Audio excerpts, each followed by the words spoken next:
So, what the hell happened to The Athletic? What the hell happened to The Athletic? Genuinely. Obviously, this is a Robin tweet, and he's got these two pictures here. But what the hell happened to The Athletic? And you've got, again, this Athletic podcast is actually the worst thing ever. Like, it is legitimately the worst thing ever. I don't know her name with Annie Costable. So basically, if you guys don't know, Caitlin Clark, as you can see, she's about an inch off getting the ball, and she missed, and she hit Jordan Canada in the head. By 2026 rules, a flagrant one. A flagrant one. The ball, like Dijonai Carrington, and she did it coming from the side. More so to the video, Caitlin Clark is coming at an angle. She's there. It's there to be one. She mistimes it. But a hit to the head's a hit to the head. It's a flagrant one. The referees got it wrong at the time, but that's kind of the way it was. Caitlin Clark was on the receiving end of a lot of those. She was then on the giving end of one right there. It is a bad call, and it's just bad by the referee. It was bad by the referees. There's a reason why the referee task force were doing what they were doing. As well as that, in 2026, if Caitlin Clark did what she did to Jordan Canada, it was a flagrant one. It is not even remotely similar to the Dijonai Carrington situation. Anyone pretending it is a bad faith actor, or they just get all their points from trendy hoop stars. And I'm fully convinced that the Athletic podcast is just being controlled by trendy by people that don't watch the game and are only getting all their tips from trendy hoop stars. Twitter, because again, the Raven Johnson starting for Caitlin was definitely a narrative at that time being pushed by trendy hoop stars. But let's take a listen to this. So, as you can see in this picture here, Caitlin Clark is wearing a Indiana Fever jersey, and she is wearing a pair of, I don't even know if she's even, like, what Kobe's these are. I think these are the silver Kobe 5s. Caitlin only wore these shoes in her rookie year, and that is the Indiana Fever jersey that was discontinued in 2020, in 2025. They never wore that jersey again after 2025. And you could see by how skinny Caitlin Clark is, this is obviously rookie Caitlin. This is the most obviously rookie Caitlin. What does the Athletic say? I think it was Caitlin Clark fouling Jordan. Sorry. I think it was Caitlin Clark fouling Jordan Canada earlier this season. This was 2 years ago. Earlier this season, this is Caitlin Clark. It's a completely different set of rules. Like, I'm sorry. Everybody knows that the referees were awful in the WNBA. There was a task force about it. Everybody knows that this would have been called a flagrant one last year. It is clearly a flagrant two. Every NBA players are laughing at how egregious it is. It is most obviously a flagrant two, but that's the thing. They think all hits to the head are the same. She got close enough to the ball that I'm like, there is obviously no way she meant to hit her in the head. But it's still a flagrant one, just like when Angel Reese got her in her rookie season. I think Angel Reese got close enough to the ball that I don't think, and the ball was there to be won. She just missed it egregiously. And the problem is there was no ball there to be won. She tackled her in the air and took her down, and then stood over her afterwards. And by the way, during the Jess Shepard thing last year, let's not forget, Dijonai Carrington blocked Jess Shepard and then clawed her in the eye, and then aura farmed. Like, she posed on top of Jess Shepard after clawing her in the eye. Like, she stood up over Sophie Cunningham after this. Like, it is one of those things now where this, like, anyone who's pretending these two plays are the same are not being honest.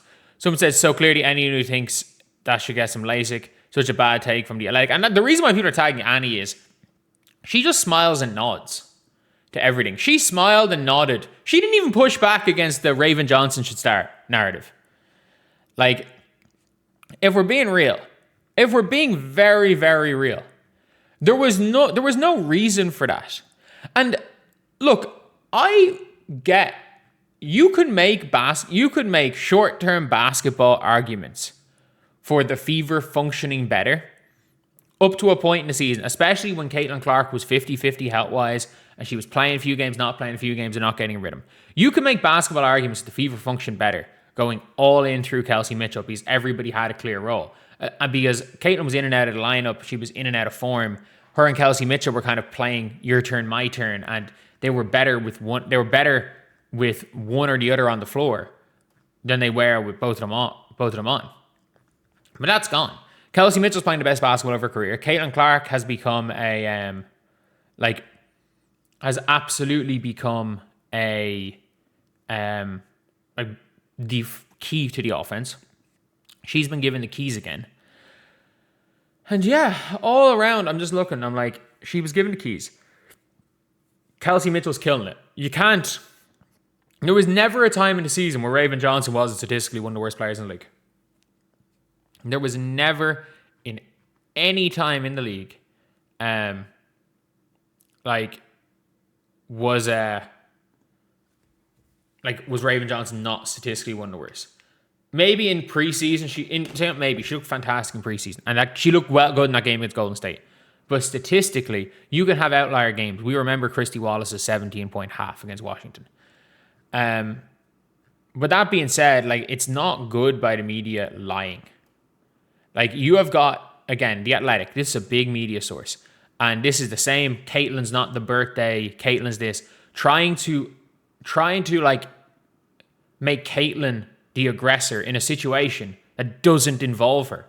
And obviously we got that dumbass Cindy Brunson who, lost her job, heavily implied that Sophie Cunningham was let go for what, from Phoenix, or tried to bait people into saying that, and then pretended ignorance. And also, let's not forget, Cindy Brunson laughing about Sid Colson saying Monica Zanano looks like a man. And that got brushed over way too quickly, by the way. Sid Colson literally said one of Caitlin Clark's best friends looks like a man. That got brushed over way too quickly. They should have never signed Sid Colson. Even if Caitlin wanted it, they should have never signed her. She's not good enough at basketball. But yeah, look, it is a situation now where, and regardless of that, they're not even the same play. Even the picture, they're not even remotely close to being the same play. This play happens. Stewie did it this year to Caitlin. Stewie clocked Caitlin in the face this year, and it was a no call. These fouls here are ones that are fouls. Once it goes to the monitor, it has to be upgraded to flagrant one. The refs got it wrong at the time. But the referees get calls wrong every single time, and especially in 2024. The referees looked at the Kennedy Carter thing and said common foul in 2024. This was the worst referees were ever were in the WNBA. They were hilariously bad in 2024. Hilarious bad. The only ejections I can remember was Rakia and Brittany Griner for basically inciting a brawl. And this one, and obviously we saw the Alyssa Thomas for choke slamming Angel Reese, which could have badly injured her. Badly injured. That's the only times we ever saw ejections in 2024. As a year, it was just one of those things where we all knew how bad the referees were. We knew how bad the situation was. And yes, Caitlin Clark, for once in that year, and everyone talks about the flail when she swung back on Ceci Zandalasini. That was given as a tech. Caitlin Clark was getting texts for random shit, and then she, just because she got the benefit of a referee making a bad call once, does not mean that a clothesline takedown isn't a flagrant 2. And people being like, oh, white players have gotten away with this. Name one, and don't say this is even remotely a similar play. Because Emmanuel Acho said Sophie Cunningham got away with it. Sophie Cunningham got tossed. And not only that, unlike Dijonai Carrington, Sophie Cunningham apparently got a massive fine. As in, there's the normal fine and there's a big fine on top of that. Based on their salaries last year, I think she got a significant, as a percentage of salary, fine in, basically as big of a percentage as you can give for that is what Sophie Cunningham got. But yeah, the media is doing the media things. The Athletic have become a laughingstock. And yeah, I don't know, a lot of, other than the article where the almost Caitlin Clark hit piece, Annie just seems to be there saying, At least Sabrina kind of fought back, but like, I don't know. Like, at no stages has Annie like actually said anything like so egregious it's unforgivable.